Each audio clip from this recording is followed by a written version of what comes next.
Hello, everybody. How are we doing? Good morning. It's great to see you. It's Thursday morning. My name is Jason Krutzky. We had FOMC yesterday. That was a bit of a mess. 25 bips hike. Powell super hawkish. And things not looking great on that end for those of us who were hoping that maybe interest rates might come down at some point. He's seeming to suggest that that's not going to happen for some time. So big bummer there. How are we doing this morning?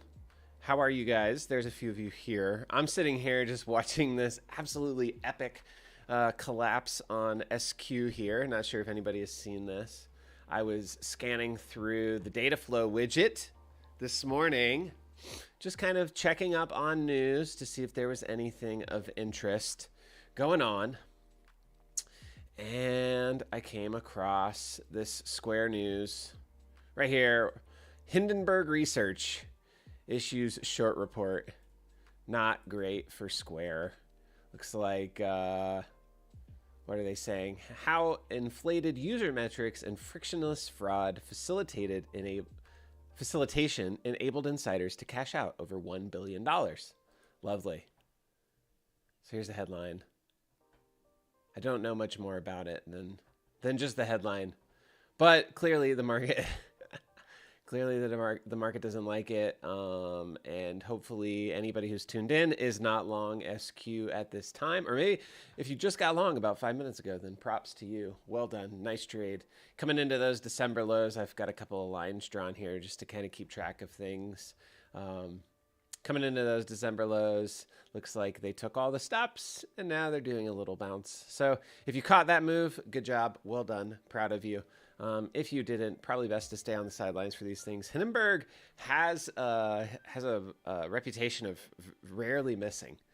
It seems like every time Hindenburg puts out a short report, it does not fare well for the company that they are shorting. So what's going on, guys? How are you? How did you trade yesterday? Did you do well? Did you walk away in the green? Did you walk away in the red? Is there anybody here who was with me on the live stream yesterday? Are there any new TrendSpider users in the audience this morning? If so, the real purpose of these morning live streams is for me to answer any questions that you might have about the platform. This is your time to talk directly with me and get those questions answered. So if you've got them, feel free to hit me with them. If you don't have any questions, that's cool too. I'm just kind of hanging out here. My thinking was, what's up, Cardio Rudy? How's it going? Good morning. Good to see you. Thanks for being here. If nobody has any questions, that's totally fine. I was kind of thinking, how to use anchored VWAP. Sure, let's talk about it.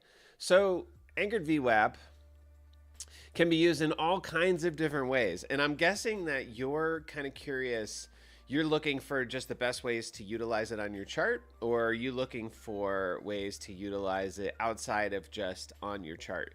Because we can talk about both. Does it cost extra? No, it doesn't cost any extra.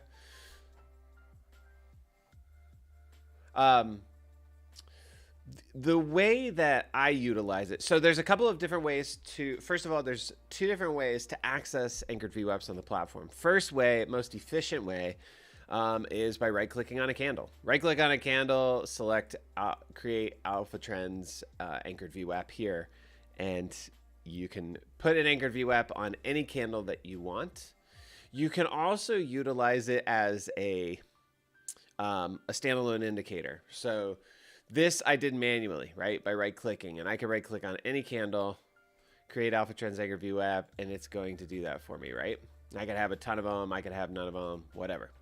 You can also go into your indicators list here, right-click or click on the three dots, and scroll down to where it says alpha trends anchored VWAP, and you can add this to your chart. Now, when you do it manually, like I just did, it is only going to be on the chart that you put it on. Right? It's only going to be on that square chart on that particular candle that you anchored it to. If you utilize it via the indicators list, you have to choose something to anchor to. You have to choose a focal point to anchor to. And that option, or the options that are available, are listed under this anchor to drop down menu. By default, it is automatically anchored to a highest high, but you can anchor to a candle with a highest volume, a highest high, lowest low, a blue raindrop candle. That's a unique to TrendSpider candlestick style. You can anchor to a recent gap, a day to date, week to date, month to date, quarter to date, year to date. So let's talk through a couple of these different examples because they work differently. Let's talk through these day to date, week to date, month to date, quarter to date, year to date options first. This is very specific dates, right? Day to date would be today. It'd be essentially like your normal VWAP. It's going to anchor to the start of the day today. It's going to measure for the rest of the day. As soon as tomorrow's candle opens, you're going to get a new anchored VWAP. It's going to jump. Every single day it's going to jump. Very, very much like your standard VWAP. Week to date is going to anchor to the start of the week. As soon as the Monday morning candle opens, you're going to get an anchored VWAP, and it's going to measure all the way through to close on Friday.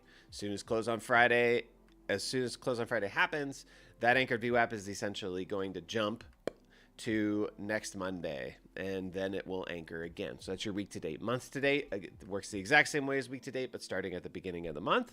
Quarter to date starts at the beginning of the quarter. Year to date starts at the beginning of the year. And if you have any of these selected, they will appear on every single chart that you look at. As you flip through your charts, you're going to see this anchored VWAP that you have chosen on every single chart that you look at, just like your moving averages, just like your Bollinger Bands, just like your RSI, just like all the other indicators that you might use. Up here at the top, highest volume, highest high, lowest low, blue raindrop, recent gap. How do we determine these things? If I select highest high, the next piece that you want to think about, and the window period here is really only relevant for your highest volume, highest high, lowest low, blue raindrop, and recent gap. So how are we defining highest high? It's relative, right? It's relative to the window period that we have chosen. The window period is a number of candles. So in this case, by default, it's always going to be 20. And what this means is there are 20 candles surrounding the candle that is being called the highest high that make it so, right? You need a candle with a high, and then you need candles surrounding it on either side, right and left, that don't have a higher high. That's what makes the one with the highest high be the one with the highest high. So a 20 candle window is saying that there are 10 candles to the left, 10 candles to the right that don't have a higher high. So I'm going to apply it, and you'll see what it attaches to. It attaches to the candle with the highest high that has 10 candles to the right and 10 candles to the left that don't have a higher high. Are there candles with higher highs? Of course there are, all the way back over here. But none of these candles are meeting our very specific criteria here. So depending on how you want to utilize this is how it, well, think about how you're anchoring to determine how you want to utilize this. If you want to anchor to a more longer term higher high, you want to choose a higher window or a bigger candle window. If you want to anchor to a longer term lowest low or a longer term highest volume candle, you want to choose a bigger window because it's going to look back farther. It requires 100 candles on either side for that condition to be true, right? I'm going to stop there and I'm going to make sure that all of that makes sense to you. If that all makes sense, then we can continue on here because there are some other things to think about.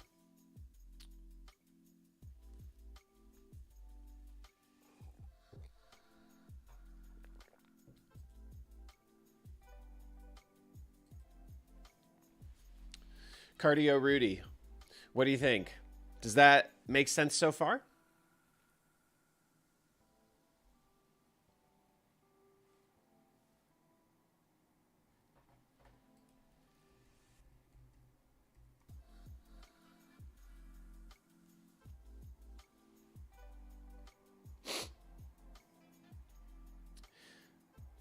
If it does, we could talk through some other use cases.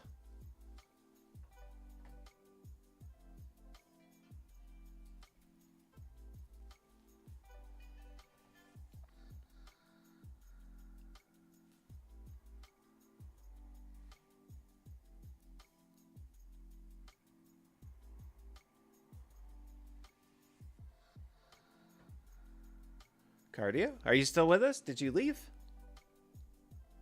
I want to make sure. I don't want to go too far without everybody understanding, because this is an important one, and I imagine it can be maybe a little bit confusing. I'm going to go to a bigger time frame here, just so that we can kind of demo this. Excuse me.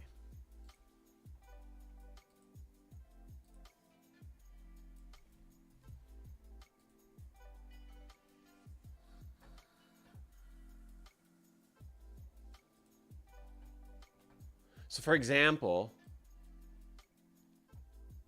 okay, cool. This is making sense for you. Right on. So for example, here's the highest high with a 100 candle window, right? So this is the highest high that has 50 to the right, 50 to the left that don't have a higher high. Does that make sense? Hopefully that does. I think that does. So now that you kind of understand that component, no, that's okay, man. Don't worry. Now that you kind of understand that component, you can think about how you want to start using it. For example, like if I go to the Apple chart here, here's your anchored VWAP with a 100 candle window, right, from a highest high. And you'll notice as I pop through all these charts, it's going to go ahead and anchor for me. Now, you're going to see from time to time something that looks like this. And this is where it gets tricky to use. Some folks want to always have a very specific anchored VWAP on their charts. And they very specifically want it anchored from, you know, whatever, the COVID high or whatever, or COVID low or whatever it may be. And the only reason why I have a little bit of trouble using it in that way, personally, is because of things like this. This is the same exact window, 100 candle window, 50 to the right, 50 to the left, but there's a higher high. So why didn't it anchor to this one? Well, it didn't anchor to this one because there are not 50 candles to the right yet, right? You need 50 candles to form over here in order for this anchored VWAP to jump to this candle. And it will as soon as that happens, pending we don't go make a new high. If this goes and makes a new high before 50 candles to the right occur, then you're going to have to wait another 50 candles to distribute, right? And if it doesn't make a new high, then it'll jump to that one. So that's where it gets tricky, right? Because maybe on Apple, it made a lot of sense at the candle is anchoring from, but you jump to Airbnb and maybe it doesn't make as much sense for Airbnb. So for me personally, I don't trade too many tickers. I just trade a few names at a time. Very rarely, usually just futures. Very rarely am I trading individual stocks like this. And because of that, I will generally anchor to a point that makes sense to me per my time frame. And I'll do it manually. I won't use the anchor to a highest high, anchor to a lowest low, just because it doesn't really suit my trading style. It might suit others. It certainly does, I'm sure, but it just doesn't suit it for me. So I'll anchor manually. Now that gets you into the whole question of where do you anchor and why do you anchor there? And for me, I'm going to go to something that I actually watch. I'm going to just go to ES Futures because I pay a lot of attention to them. And I'm going to remove all of the auto-anchored ones. Just going to remove these lines so that we're not looking at too much here.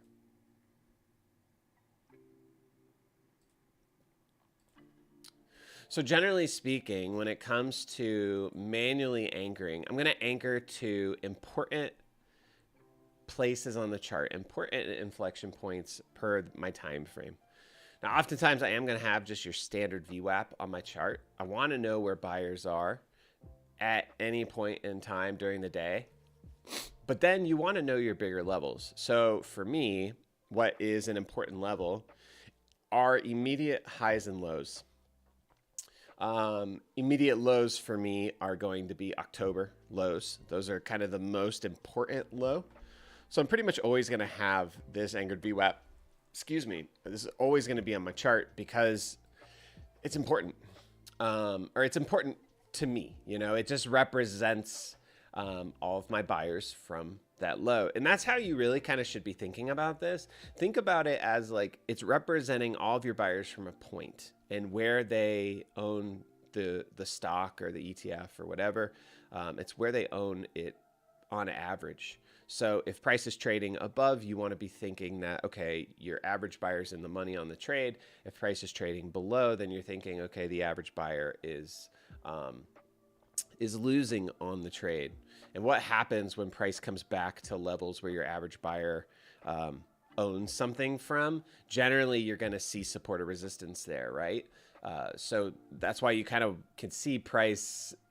It doesn't quite hold every time, but it tries to find balance at anchored VWAPs. You can see it here, you can see it here, you can see it here, you can see it here and here, right? Like it's since October, they've managed to ride this anchored VWAP higher. So a big break below is going to represent a fundamental change of confidence, in my opinion, from these lows, right? If they're able to go and now make a new low at some point, one thing that I like to do as a trend trader, or one thing that it's just basic stuff as a trend trader, is you're looking at highs and lows, right? You're looking, do they continuously make higher lows? Are they continuously making higher highs? And so far they are. Now you could argue maybe potentially this is the start of lower highs here, right? We didn't come into these. This is the start of lower highs. They held these lows here. But if we start moving lower and we start making a new low, maybe we take out the recent lows in March, maybe we take out the December lows, well, then what we're going to be looking for is something that looks like this, right? Your anchored VWAP is going to continue to move, and maybe it starts moving a little bit lower. If price moves lower, then you're going to look for the bounce up into it, and potentially maybe it does something that looks like this, right? Similar to what it did over here, but the opposite way. I don't know that it's going to happen, but this is just something that we're looking for. So I'm using it as kind of like a direction definer, I guess, using it as a line in the sand of whether or not buyers or sellers are in control. And it's just helping guide me along with price action. Obviously, price action is key for a person like myself who's a price action trader. So the new highs and the higher highs and the higher lows are kind of more important than these anchored VWAPs are, but the anchored VWAPs give me a sense of where your group think is, right? So I don't know if that completely answers your question, but anchoring from fundamental points on the chart. So for me, fundamental points on the chart, like I say, are going to be highs and lows relative to my time frame. It might be a really big volume candle. It might be a gap up earnings date, right? Like if there's a big gap up on earnings and price is able to continue to float slowly higher, that represents a fundamental change in the understanding of what's going on with a particular ticker, right? That represents that the crowd understands something new about something. So just like yesterday, you had the FOMC meeting, you had a big move into it, right? And before Jerome started talking, everything was gravy. We were continuing kind of to float higher. And then he comes on and starts talking and he's hawkish. We do another 25 bips hike. He says we're not going to get rate decreases at least for another year, and the market sells off. So this represents a new understanding. All of the questions that market participants had into that event were answered, right? And maybe there's some new questions now, but everything was answered. He answered all the questions. The market understands where his head is at. The market changes its course and begins to move lower. So maybe what you might want to do is you might want to anchor from kind of that new understanding, right? You have a ton of volume throughout here so that you know that this move is meaningful because you had so much volume to go along with it. Maybe this represents a new understanding, just like a huge earnings surprise, a gap up on a huge earnings surprise. That represents a new understanding of a market or of a name. So this anchored VWAP might be one to keep an eye on because it might end up having some effect on price in the coming days and weeks. How do you best use intraday for day trading? So I hopefully what I just said kind of explains it. Again, if you're talking about intraday for day trading, what's going to be most relevant is going to be just your standard VWAP. A standard VWAP is just an anchored VWAP that re-anchors every day, right? It's your day-to-day anchored VWAP. But when it comes to your day trading, it's never a bad idea to know where your longer term anchored VWAPs are, right? It's always going to be relevant. This one in particular, I know that there is an important, I'll just put it like right here. I know that there is an October low anchored VWAP at 39.39, right? So if we were to sell off today, and I'm not saying we're going to, but if we were to sell off today, I know that that's there. And I know that it could, and maybe you could argue should, impact price to some degree. If price trades down into this, I would anticipate at least some sort of response there. So knowing that that's there, even if I'm on an intraday chart, I'm on the 5-minute here, knowing that that big October low anchored VWAP is here right now will impact what I might do on an intraday basis. If we got a huge move, I'm not saying this is going to happen. It doesn't appear that this is going to happen. But if you got a huge move lower here, or even if, over the next 5 sessions, you slowly drag lower and you find your way down here, well, I would anticipate that once we get down around here, I'd be looking for an opportunity to trade this, right? Because I know that this is an important VWAP that price should react to some degree there. If it ends up knifing through it and just going directly lower, well, then that just changes kind of how I would trade it. I would still think it could be important, but I might look for it on the bounce back to the upside as a short opportunity, right? So that's kind of how I look at it. On an intraday basis, I want to know where the price is relative to my just standard VWAP. If price is above it, then that makes me think in one way. If price is below it, that makes me think in another way. And then I'll utilize the longer term ones, those bigger, more important ones, as important levels if they come into play.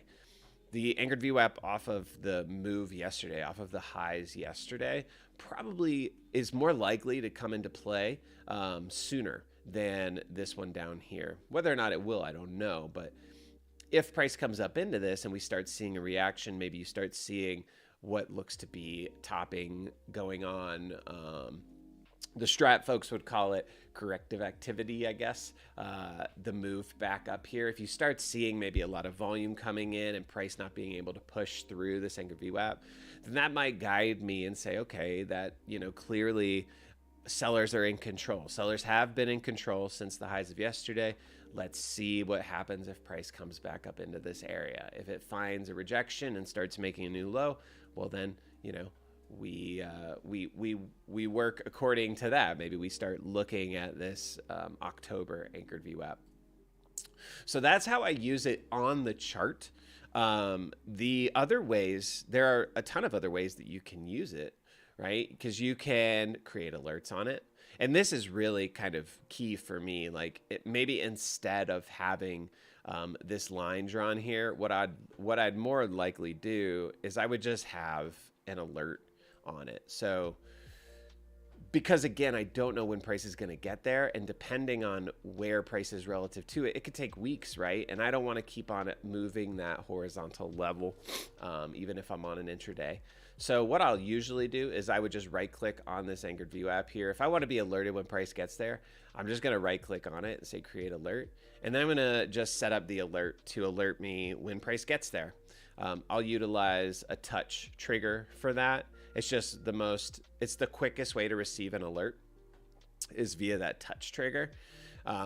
Your sensitivity, if you need me to go into detail about, or more detail about any of this alert stuff, I'm happy to. But just kind of very basic walkthrough here. I'll utilize the touch option. I'll usually increase my sensitivity. Sensitivity is just the dollar amount around the line that the alert will fire within.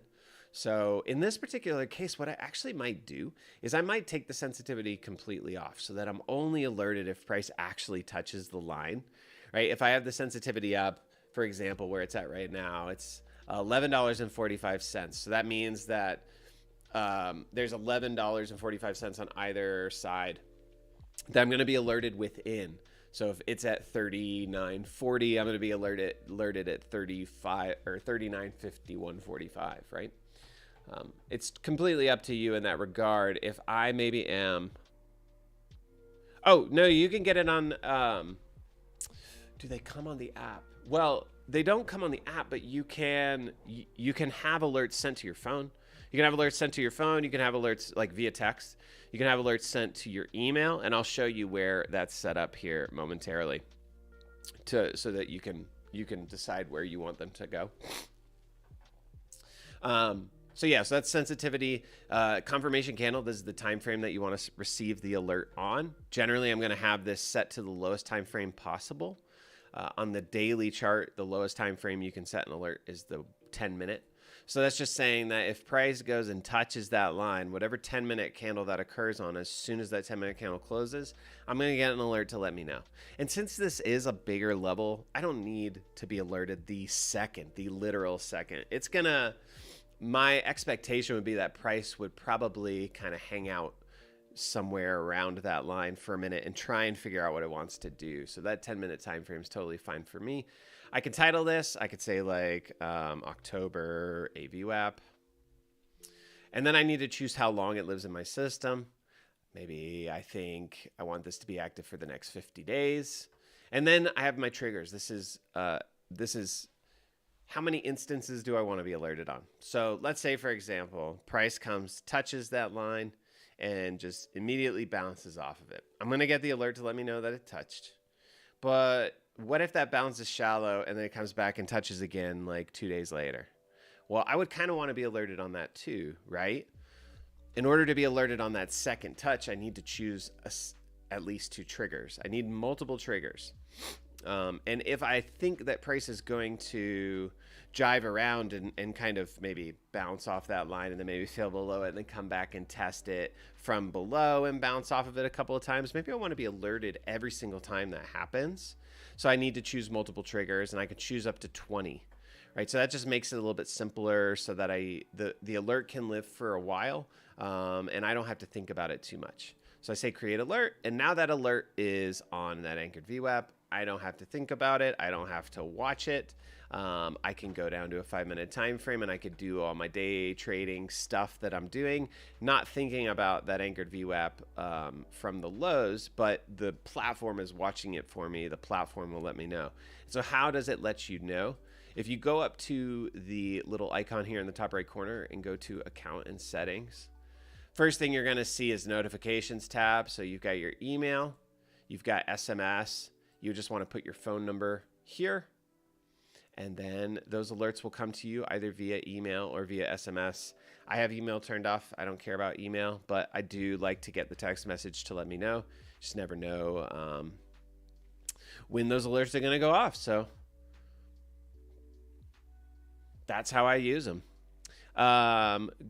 What's up, Brian? How's it going, man? Good to see you. But then, okay, so does that kind of answer all of the on-chart stuff? Does that answer how the alerts work? Do you have any questions about any of that? If not, we can continue on, and I can show you more ways that you can utilize the anchored VWAPs, because there are other really cool ways to do it.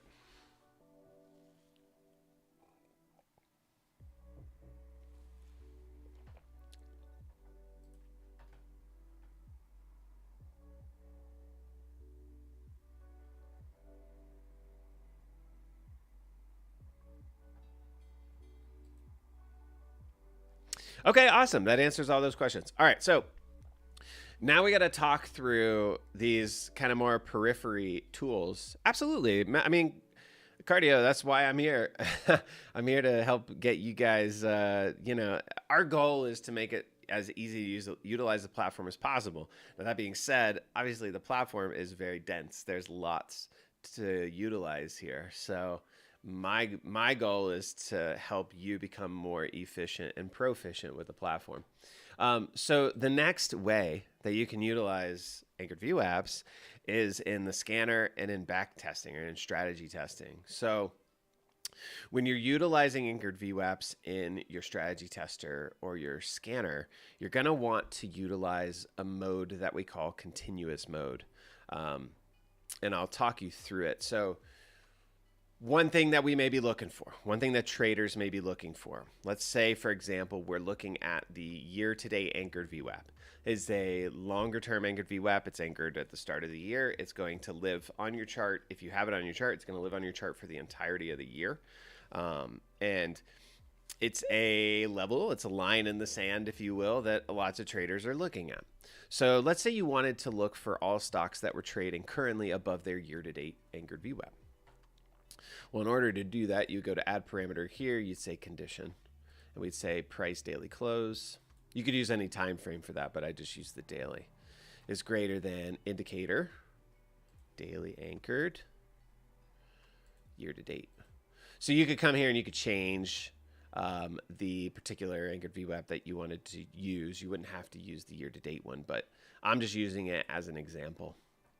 And then if you want to, you can set it to continuous mode. And what that means is that every year it's going to draw one and it's going to go for the year. And then the next year it's going to draw another. And so essentially it's going to be like a giant moving average on your chart. Every year re-anchoring, but you'll see the VWAP across every year. So that continuous mode is really more so for use in your strategy tester so that you can go and back test. You know, how does this stock do generally when it's trading above its weekly VWAP? How does it do when it's trading above its monthly VWAP? What's the difference in performance when it's trading above it versus trading below it? These are the sorts of ideas that you can run in the strategy tester and find answers to very quickly. But we're just going to say we're looking for price above the year-to-date anchored VWAP. And let's add some other conditions here. I always like to add filtering conditions. Filtering conditions just make it so that I don't get too many names in the scanner. You know, a huge part of scanning is refining and whittling down results to the pure essence of what you're looking for. Some people, when they run a scan and they only see 3 results, they're like, this is a lousy scan. When I see 3 results, I say this is a great scan because clearly it's doing the filtering for me. You know, if you get 100 results back in your scan, then you got 100 names you got to look at, and that doesn't make much sense. The whole point of scanning is to whittle things down. So I'll do things like define price. So I'll say daily price close is greater than a constant value of, let's say, I don't know, $100. So now I've just taken out every stock below $100. I don't want to see any stocks below $100. That they're just not important to me. And maybe I want to add a volume condition too. So I'll say indicator, daily volume. I'll use the moving average. If I'm moving too fast, y'all let me know. Happy to talk through any of this stuff. And I'll say greater than a constant value of 1,000,000. So now I'm filtering out only stocks that are trading above $100, trade at least 1,000,000 shares per day on average, and are trading above their year-to-date anchored VWAP. And now I need to choose my list that I'm scanning through. So I'm going to go to, let's say, the NYSE. Oh, no, what would even be even better? Russell. And the reason why I choose the Russell here is simply because the Russell is doing very poorly, right? So any names that come up in this scan are going to be bucking the general trend of what's going on in the IWM. I don't even know if any are going to come up. It'd be kind of interesting to see if any do.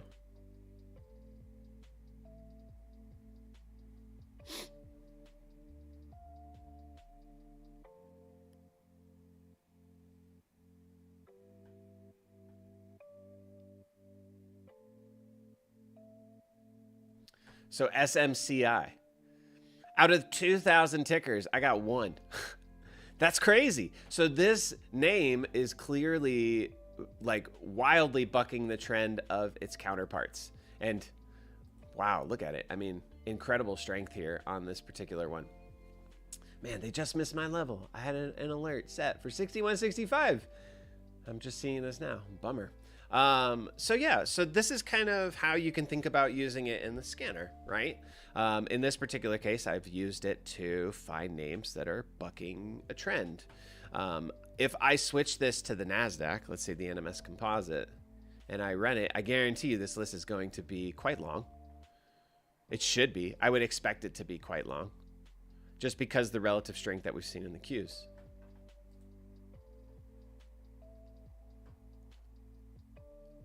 We'll let it run and see what it does here.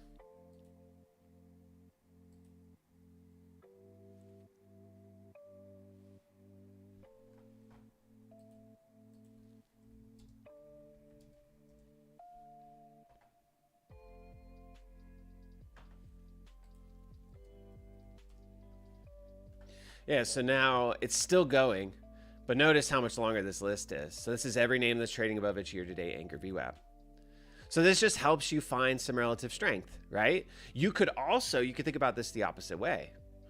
If you wanted to, the same way that we used it to define, well, it turned out to be one name that was bucking the trend in the IWM. Let's use it to find names that are bucking the trend in the Qs, right? Let's say price close less than indicator, daily, anchored, VWAP, year to date. And let's run that and see what's up on this side. So here's your relative underperformance. Right? If the Qs end up ultimately selling off here, these are probably going to be some of the first names to do that because they are the relative underperformers. And you could, in theory, you could go and you could whittle down this list a little bit more. This is just a great way to, you know, if you're looking for what's working and what's not working, or better, you're looking for things that are countering what's going on in the general market, this is a great way to do that. Now, you could take this another step, right? And you could go to your strategy tester. And you could say things like what I was describing before. You know, how does a stock trade when it's above its, let's say it's monthly anchored VWAP? So we'll say our entry is going to be when price closes greater than indicator anchored VWAP. And I'm going to change this to month to date. And we're going to make it continuous. Now, in the strategy tester, if you're going to use anchored VWAPs in the strategy tester, they have to be in continuous mode. Super, super important. So we say apply. And then we go on our exit side, and we're going to say price close less than indicator anchored VWAP. And we're going to say month to date, continuous. And we're going to change this to the monthly time frame. We're going to look back as far as we can.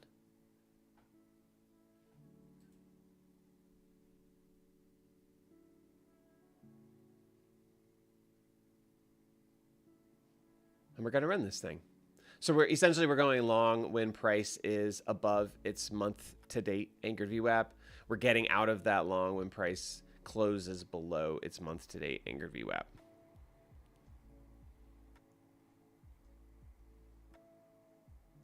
Oh no. Well, why did it do that? Error. I'm gonna have to call the dev team.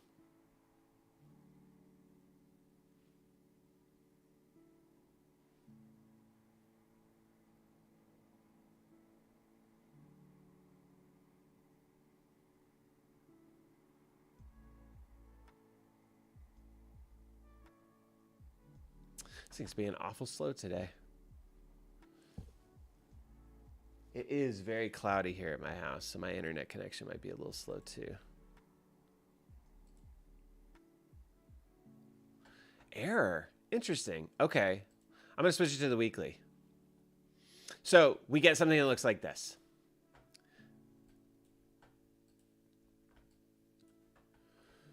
So it's pretty interesting, right? So essentially we're going long when price closes above the weekly VWAP.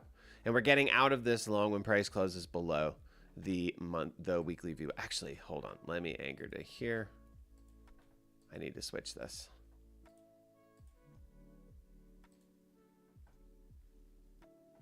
What the heck?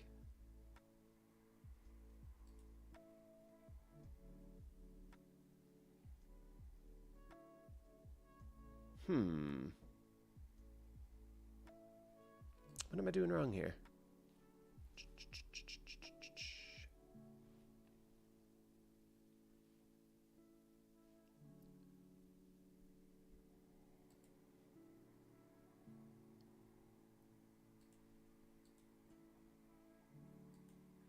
That's very strange. I have to talk to the dev team about this.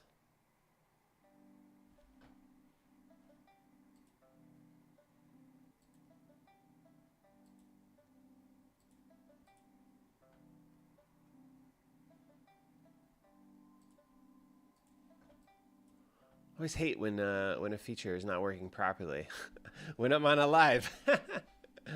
But you get the idea. This is the idea here. I'm just going to have to speak to the dev team and see what's going on with this, why this is the case. But I'll hit them up and we'll get it sorted and we'll get it back to working properly.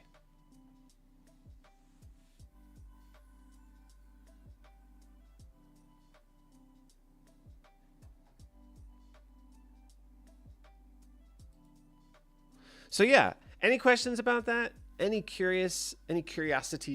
Anything I could help with?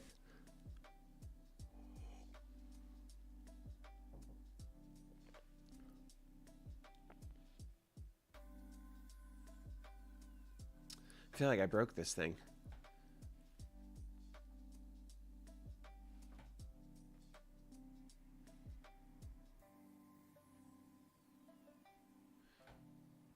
While I'm waiting to hear from you guys, on another screen here, I've got keeping an eye on things here on the queues.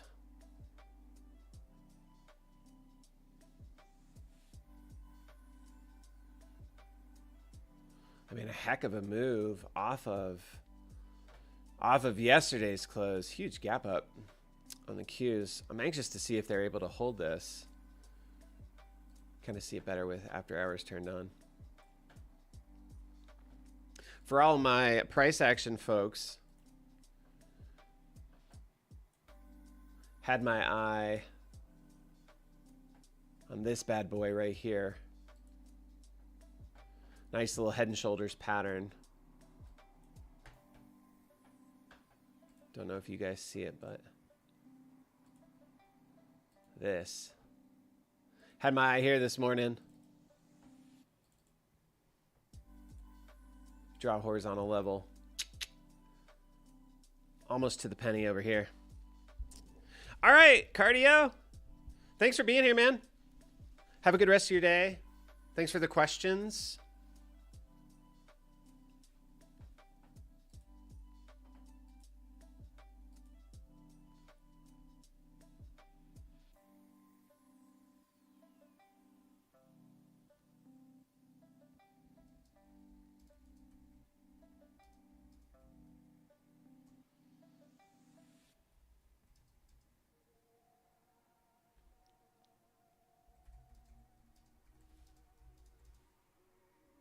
I'm asking the dev team real quick. What's going on over here?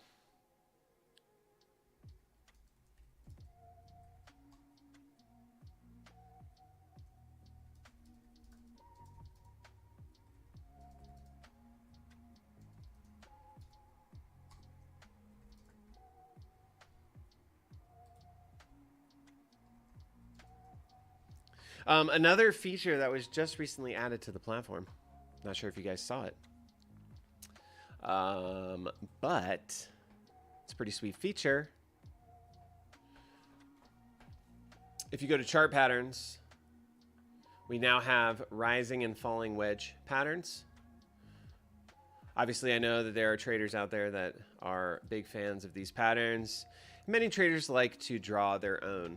Nothing wrong with drawing your own. Also, nothing wrong with letting the platform do it for you. You could do things like scanning. Like, let's say, for example, you want to scan for all of the falling wedges. You go to chart patterns. Let's go to weekly. I'm going to go to falling wedge. We're going to go to falling wedge short term.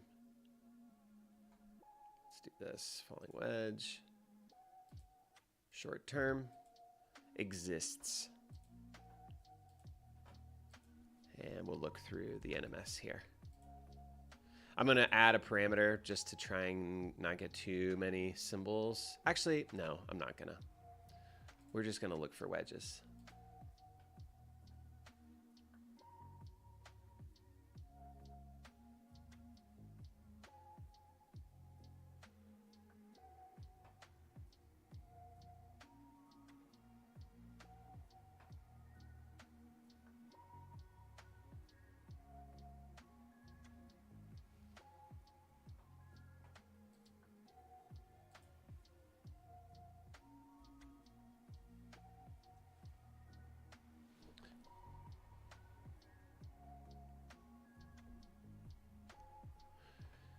Yeah, my internet must be just like wildly slow today. This is crazy.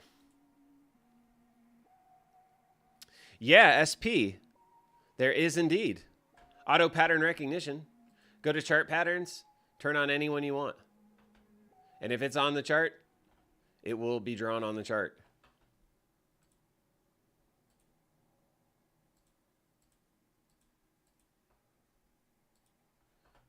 So for example, let's look at the weeklies here.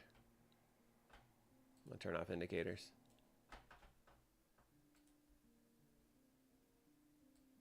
So as you can see, it's automatically drawing all of these falling wedges for me. Now we could take this a step farther though, right? Being able to find all the falling wedges instantly is lovely.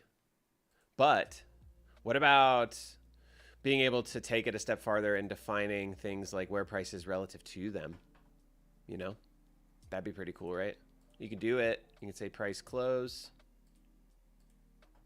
Let's say we want a falling wedge, but we also want price closing above it.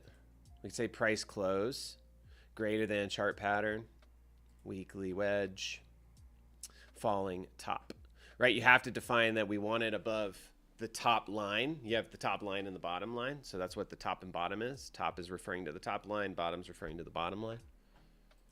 So what this should yield is a daily close is price above the top of the wedge.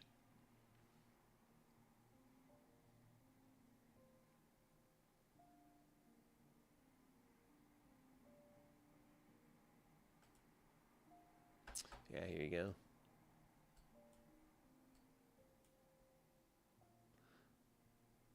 Price above the top of the wedge. Things moving very, very slowly for me on my end here today. So I apologize, guys. My internet is just sometimes so lousy, and I pay good money for my internet. So this is annoying that it's moving so slow here. But not only can you define that price is greater than it or less than it, you can define where it is relative to it. If you click on the three dots right here to the right, this is going to allow you to define a percent. This will allow you to define a percentage. So you could say price close greater than wedge top by at least.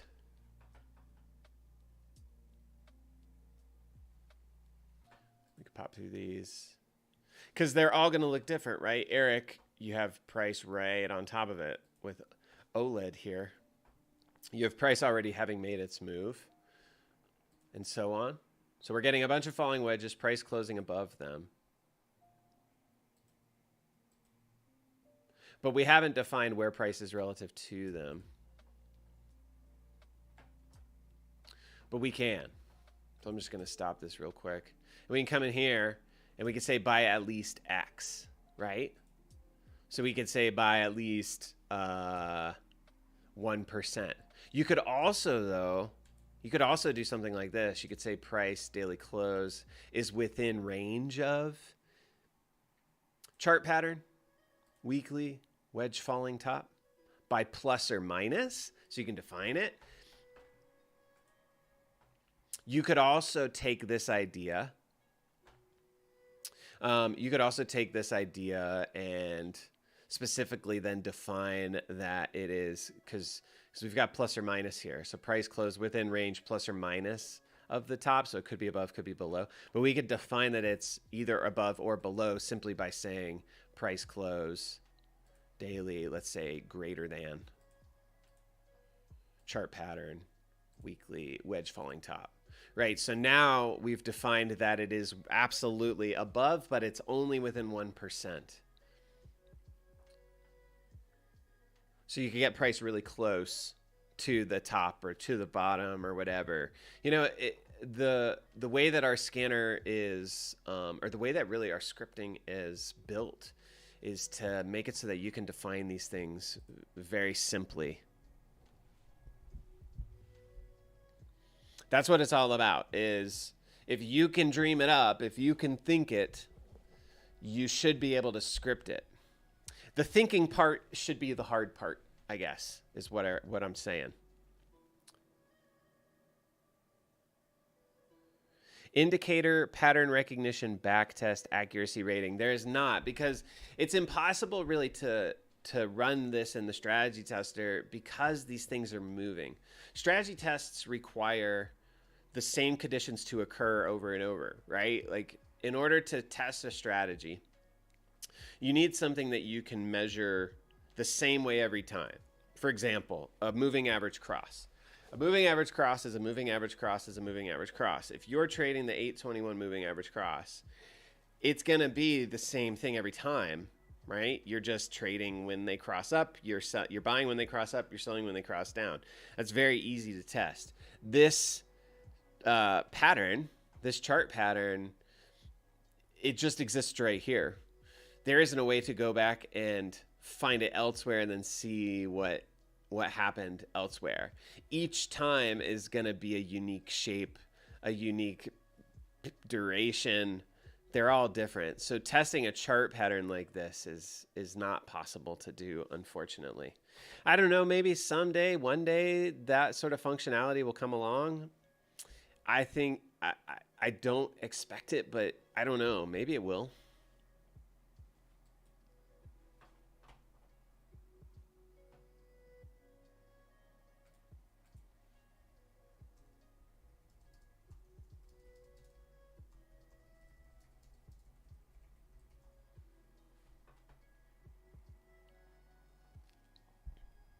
Yeah, no problem at all, SP. So I'm coming up on time here.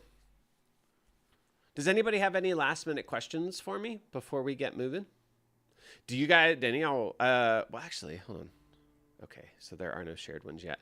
We are going to be adding a bunch of basic shared scans. So if you go to chart patterns, you'll see we've got a ton of different patterns: ascending channels, descending channels, horizontal channels, double top, double bottom, a bunch of triangles. And when you go to the market scanner, like if you type in triangle, it comes up with all of the pre-built shared scans for triangle setups: a triangle breakup, triangle breakdown, triangle exists, triangle enforce, and so on.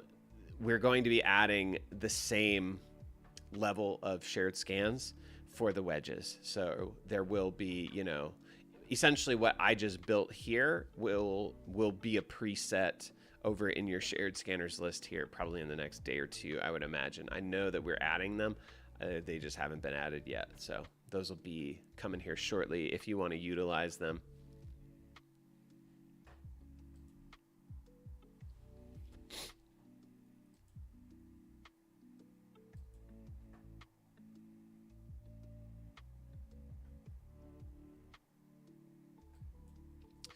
But if there are any questions, now is the time. Speak now or forever hold your peace, at least until next Tuesday. But I do have a Twitter handle that you can always reach out to. It's at Krutzky Trades. It's written right over here down in the bottom little panel. Feel free to add me, give me a follow, and my DMs are always open if anybody has any questions for us. If you have enjoyed this live stream, please like and subscribe to this channel. We do these twice a week, Tuesdays and Thursday mornings. And I'm always around to answer questions on these things. Let me get you guys something else here.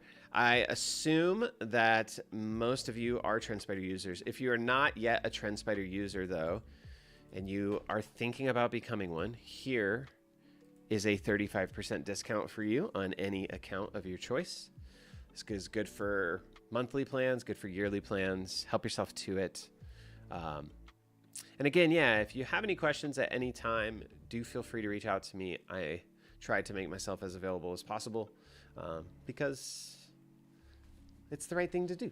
I love helping folks get acquainted with the platform. So do not hesitate. Last call for questions, guys. Last call for questions.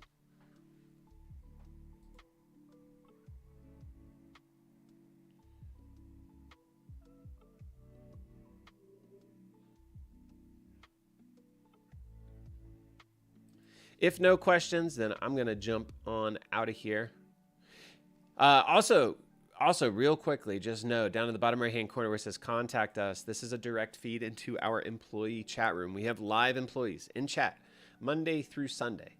Monday through Friday, about 20 hours per day. Saturday and Sunday, about 8 hours per day. There's almost always someone around who can answer a question for you. If you've got something dire, pressing, you need assistance now, you hit me up and I don't answer, hit these guys up. They are available to assist you, and they can help with all kinds of different things. You know, if you need help building a scan, if you need help understanding how to utilize something on the platform, whatever it may be, we are around to help you. So do not hesitate to hit us up. No questions have come in. I am going to consider it a wrap for today. So with that, I just got to say thank you guys for tuning in. I do very much appreciate it. I hope you guys are walking away having learned something today. If you're going to be trading today, tomorrow, anytime, be safe out there. You know, use proper risk precautions and trade them well. And we will see you again next week, Tuesday morning, 9 p.m. Eastern time. I will be live again doing this exact same thing. So holler at me if you need me, and have a great rest of your week. Have a great weekend, and we'll see you soon. All right, bye-bye.